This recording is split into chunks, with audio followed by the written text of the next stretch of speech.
What is up, everyone? We have a older Murray here, and it's actually in very good condition for the age. The wheels are good.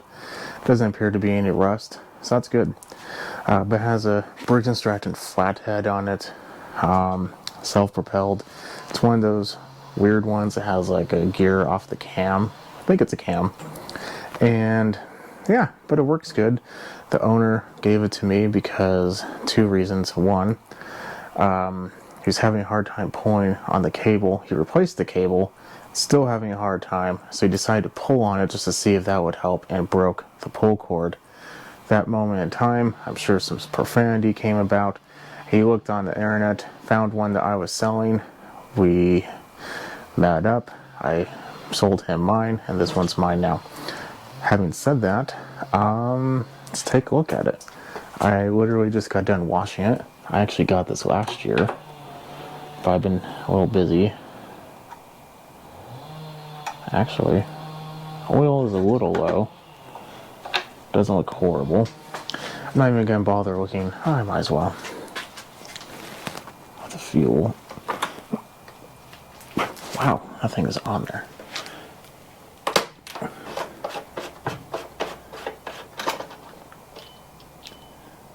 Dry as a bone. Well, that's could be worse.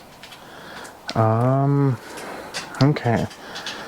So with him explaining to me that he put a new cable on there, I tried moving the cable, disconnected it last year, and it was moving fine. So I don't think it's a cable. I think it's a little mechanism the cable's attached to, or that's supposed to engage and disengage. So I'm going to take off the cover. Take off the cover, give a couple screws here, comes off, and we'll go from there. Well, hold on there.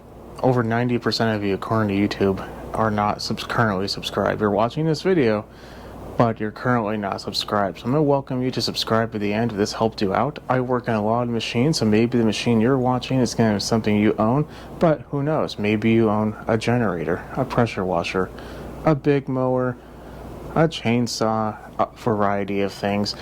The only way to know if I'm going to fix it in the future is by subscribing, and maybe I get to the one that you own and can help you out then too. So I welcome you to subscribe, put a thumbs up if it does help you out. Back to your normal video. And after you remove that, it just snaps right off. There are 5/16 screws to hold the tank on. There's also another one in the back, except that's a 3/8. Don't really need to worry too much about that one. Just kind of lift it up like so. And then after that, another 5/16 here. Pull this off to the side. Let's see if I can do it one-handed. There we go. Pop that out. Shove it back in like so. Now, that's all sealed. You can then take the two 3/8 that are in the back, one on that side, then the same side, or the same position in the other side, and two right here. This one has another 5/16 holding this little plate on, so we're going to have to take that one off. But after that, this whole thing just comes off, and we will have access to the inner workings of the brake mechanism. Now at this point you can take the tank off if you want. I don't really think it's necessary. The easier way is to remove the line from the carb or the tank, whichever one, and just kind of fold it all the way back. But for what we're doing, this is easily accessible. It doesn't look all that bad. I think I will put a little bit of WD-40 on the inner workings here and see if that doesn't help out, or if it doesn't, then we could just be dealing with a cable that is just too tightly pushed around corners or crimped. I didn't see anything crimping it, but this is a pretty sharp turn followed by this one. I don't know if this is even the right size of cable. It seems like it should be, but seems awfully long. Well, no, I guess it would have to be. Well, either way, I'm going to do that, and then we'll see if it has any change whatsoever. I put a little WD-4 in there. Just going to skip through it because, to be honest, I didn't realize my microphone died. But the lube didn't really work. You also have to make sure you don't get it on the flywheel or the little brake. Just get it on the actual workings. Don't get anywhere else. The lube didn't really work with the WD-40. So I then loosened both of these 5/16. This one didn't really do anything. This one, however, as soon as you let go, it starts to move, which makes sense. It's under spring tension. But it also was a lot harder to do anything with, even hard to even get started to be removed. So I think there's a lot of junk under here. I put some WD-40 under the screws, under the threads, excuse me, or on the threads, and then I sunk it down, lifted it up, not all the way out, just lifted it up, and did that like 3 or 4 times. And after doing that, I can then walk over here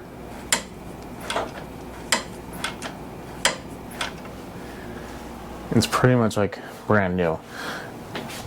So looks like that was the main problem. This got a little dirty, causing it to kind of seize up, or it could be a variety. I mean, this whole thing is lubricated.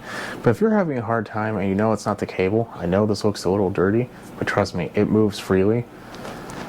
This little mechanism can get dirty, can get rusty, can get jammed up. By removing that impurities and nonsense and crap, you can go ahead, or at least lubricating it, get it working again. So now that we have that finished, we can go ahead and continue on. But before I do so, I want to explain why that's important. If you didn't do this and you just decide to wrench on it, you're going to do one of two things, or maybe two of two things. One, you're going to break the little clip that the cable connects to on the handle, or you're going to break the handle or the bail. The bail is super cheap. It's super cheap on most machines, and it will just bend and break, and you'll be surprised how expensive that is. This one's a little bit more stout. It has a bracket, but nevertheless, if you are having this problem, you don't want to do that. The cable can be replaced for fairly cheaply. That's not a problem. But the bail, not only is it expensive, but for whatever reason, manufacturers decided to take their sweet time in sending it to you. Assuming you don't have a spare anywhere, you're going to be without one for a while. So don't do that. Look at the cable. Cable's fine. Look right here. Make sure it's not kinked anywhere, and you should be good to go. There's really no other reason why it shouldn't be moving. If this is good, your cable's good, everything else is free and flowing, you have no issues. You should be working good. I'm going to go ahead. I'm going to start working on the recoil, and then we will give it a pull. And we have the recoil. Now, it's kind of hard to tell where. I think the end of it is right here. It's going to be a lot easier if we can just find the end and pull it out instead of having to take it off. Just taking it off can lead to its own problems. I think the end is right there.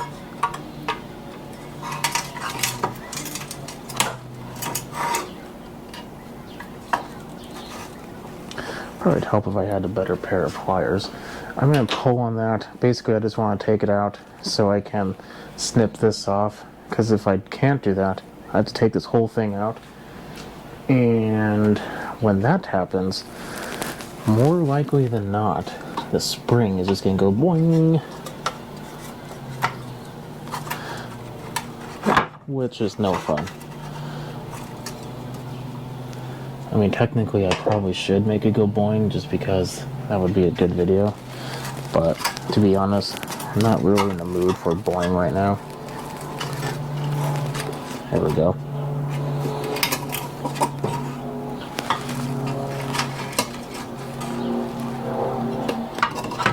Okay, I'm just going to pull on that until eventually it comes out. It very well might be broken inside because I don't see it retracting very much. But there is a, rope kind of jammed in there. Could be that. I don't know yet. We'll find out. It didn't go boing, but it's also not broken. So by spinning it backwards to kind of wind it back up, over here, you can see in there where the hole is for the pull cord to be pulled through is a bigger, thicker area where the rope can actually pull in or pull out from. So we're going to wind this up.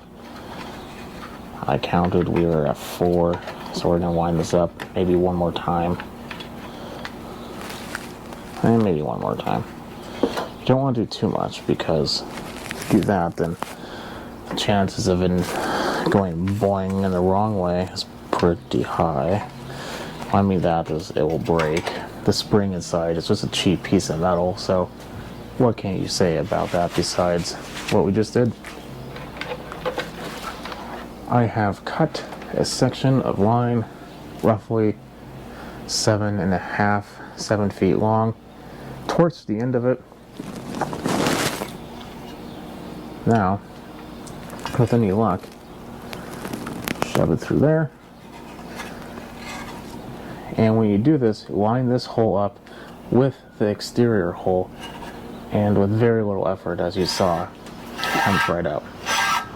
I don't put the handle on first with these because, one, I jammed a screwdriver in there. It's not going to be coming out unless I push it out. Or I guess I could be very unlucky and just have it break. But at that point, I'd just be questioning where I bought the screwdriver. There we go. Now it's time for the handle. Actually, no, let me look at the cover. No, we don't want to do that because the handle might be bigger than the cover hole allows me to put the handle through, I think. Oh, no, it's fine. Never mind. Oh, I just saw my yard cat. Does anyone else have a yard cat? It's a cat that you technically don't have anything to do with, but somehow manages to go in your yard. And you know that's famous, I don't know, proverb saying that, you know, you don't defecate where you eat. Well, I feed it because, well, I don't like cat poo anywhere. Okay. I'm just going to let it go. When I mean let go, I don't mean just instantly let it go. Hold on to the line and slowly let it go back. And if it doesn't retract all the way, that's fine. This is a lawnmower. Unless it's a one with a clutch, it doesn't really matter. But it did, so it's fine. Now, all we have to do is put this back on the machine. I'm going to do that off camera because you saw me take it off, basically, or at least explanation. And then we'll... okay, what do you think? It was bone dry, but the pull cord did get ripped out, but the cable is also kind of a problem, but then the cable probably wouldn't have been a problem had it been sitting for a while. So, yeah, I'm going to do it off camera. I'm going to look at the carb. If it's disgusting, I'll bring it back. If it's not, I'll put gas in it and we'll see if our little trick worked. Speaking of little tricks, right here is the cable, and technically it will unscrew a little bit, lengthening the sheet of the cable, and this doesn't change, but this will actually stretch over time, and that will make it so the kill, this little handle or piece, is not actually disengaging it's still touching a kill wire. There we go. So, but while I have it off, I think it's time we look at that and see if it is.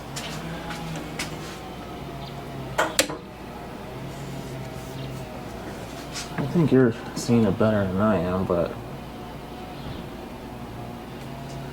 I mean, it seems like it is. Just barely, though. So we might want to unscrew that a little bit and make sure, or you could bend this little arm back a little bit. To be honest, I'm kind of leaning towards that one. It's not the right tool, but don't worry, these are pretty dull. No, it's not going to bend because it's just going to want to move. I'm just going to take this off real quick. So I have it kind of rigged up, but apparently the cable is going to be difficult. Well, there, you want to keep your hands away from it, as you can tell. That would just ruin your day.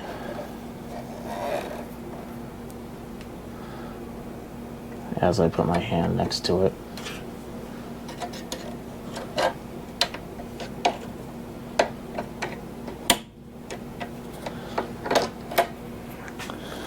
There we go. Now, you could put your hand there and whip your finger and jam it, but you know what? That's just not really something I'm in the mood for today. Pushing in the little tabs.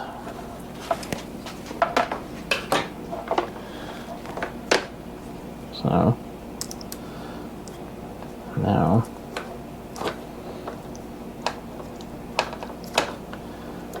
don't remember how many you can do, but I mean, that has to be at least 1/4 of an inch.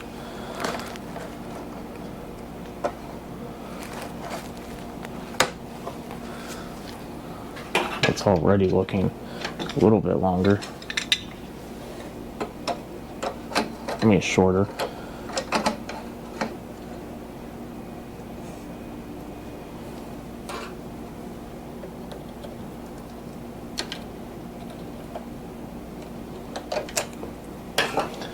Okay, don't bite me. There we go.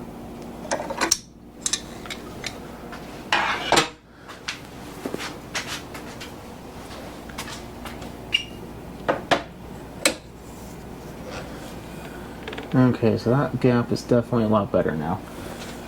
It's not touching at all. Has a good 1/8 of an inch, 1/16 of an inch gap. Should be pretty good. A little hard to tell from my angle, but okay, I'm gonna go ahead and look at the carb and I'll bring you back. Yeah, no, it was bad. That's usually not a good sign. And the bowl nut didn't even want to come out. Then when I was looking at it a little closer, because I was going to start cleaning it, the fuel line is also cracking. So, yeah, that's not good. I'm going to go, ooh, oh wow, that's rough. It's also MXRI. No idea what that is, but probably is not that great. I'm going to go ahead and get the carb cleaned out and then replace the fuel line, and everything should be good to go. Carb is on. Let's see what happens. I primed it too. But I did not pull this over.